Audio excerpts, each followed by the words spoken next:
Hello, আসসালামু আলাইকুম। শখের খামার ফরিদপুর ইউটিউব চ্যানেল এবং ফেসবুক পেজ থেকে ছোট্ট একটা শর্ট ভিডিও নিয়ে চলে আসলাম।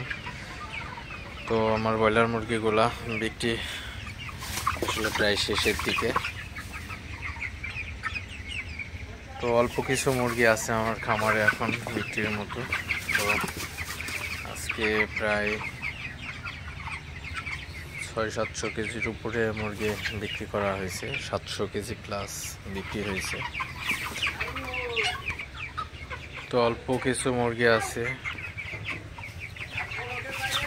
তো আপনারা দেখতে পাচ্ছেন আমার খামারে আর অল্প কিছু মুরগি আছে, প্রায় খামারটা শেডটা খালি হয়ে গেছে।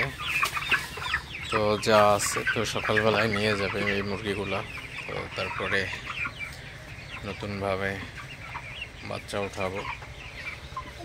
তো অবশ্যই মুরগিগুলা নেওয়ার পরে আপনাদের সাথে একটা ভিডিও শেয়ার করব, যে আসলে লাভ লসের একটা হিসাব আপনাদের সাথে অবশ্যই করব, যে কেমন খরচ হয় এবং কেমন লাভ হয়। তো সেই বিষয়গুলো নিয়ে আপনাদের সাথে আলোচনা করব। তো এখন আর ভিডিওটি বেশি বড় করব না। সবাই ভালো থাকবেন, সুস্থ থাকবেন। শখের খামার ফরিদপুর ইউটিউব চ্যানেলটি অবশ্যই সাবস্ক্রাইব করবেন, ভিডিওটি লাইক, কমেন্ট এবং শেয়ার করে অন্য ভাইদের দেখার সুযোগ করে দিবেন। তো দেখা হবে না কোনো নতুন ভিডিওতে। আসসালামু আলাইকুম।